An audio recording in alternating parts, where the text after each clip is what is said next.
Hi again, everyone. I'm Ollie Matthews. This is the Narcissistic Resistance, and this resistance video is sponsored by contribution from Anonymous. And here's her story. Hi, Ollie. Please keep me anonymous. I've been intrigued by hearing on other Cinderella stories and thought I'd share some of my memories. I have brothers and sisters, but only the girls had to do the household duties. We'd set the tables, carry the food and drinks, and clean up after the meals as well. I was constantly ordered around, fetching drinks, dumping ashtrays, or whatever was demanded at the moment. If I didn't obey immediately, there would be punishment. Anything from a belt whipping to a face slapping. My mother liked to flick our lips if we were sassy or had an unacceptable tone of voice. Although we had to do all the interior duties, girls also had to do hard manual labor outside. We worked so hard and often didn't eat when working back-breaking jobs. No breaks until the job was done. Our house was weirdly clean, though there were a lot of kids, but there was little evidence of us living in the house. We'd get punished for handprints on walls or eating food between meals. My parents actually put a pencil mark on the juice container to make sure we weren't drinking it. Oof.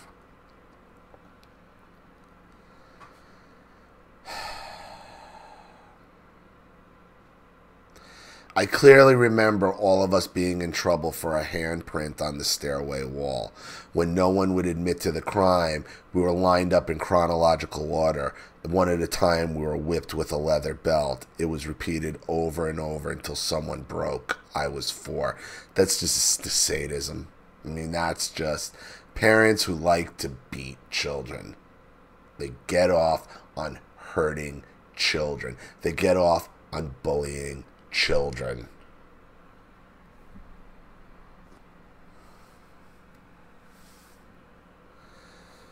I think my parents were proud of the number of kids they had because it was so much more than other couples they knew.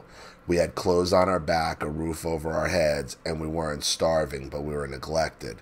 I remember being left completely unattended regularly. My mom would send us all outside, and we weren't coming back inside until mealtime. Everybody went their separate ways, and I remember wandering around alone in our city neighborhood at 3 or 4. There was a train track with there's a train track with hobos at the end of my street, but still we were allowed to wander unprotected.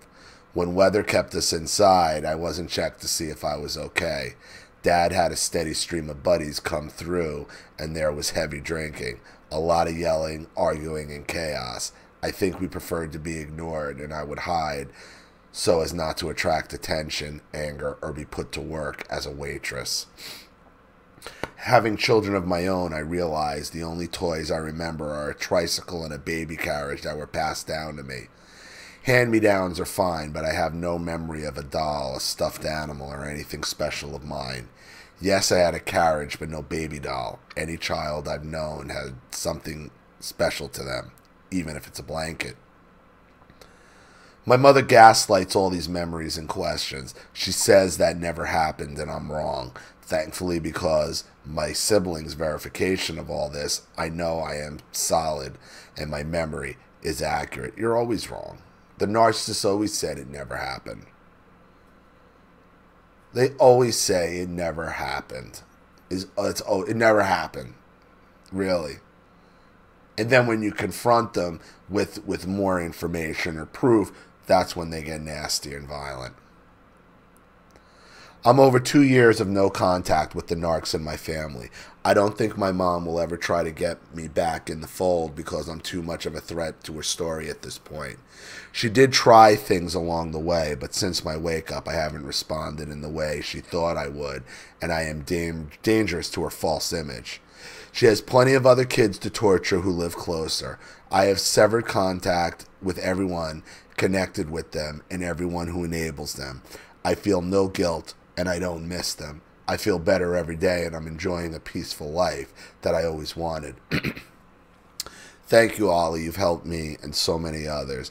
I think my progress was speeded by listening to your channel. Wishing you and Charlene the best. Anonymous. Well, thank you very much, Anonymous. And you're always wrong. It always never happened. The ultimate gaslight. And that's why, like, when you get the courage up to start, when you confront them, they just lie. Oh, it never happened. Your whole childhood's in question. No, it isn't. No, it isn't. The only thing is in question is why I didn't leave sooner. That's the only thing that's in question. So, thank you for your contribution, your story, and your kind words. Anonymous, I really appreciate it. Thank you to everybody watching. Please leave any opinions or advice in the comment section below. And again, if you want your story read on the channel, you have a topic you'd like me to cover, a narcissist you'd like to expose, you'd like to set up Skype, a phone call, have a private video made, or a Facebook live chat, or you'd like to sponsor a video like this for someone who needs help and can't afford it, or just make a contribution to the channel in general to keep it supported, growing, and successful, because this channel survives 100% on contributions from all of you. Without you guys, all this goes away.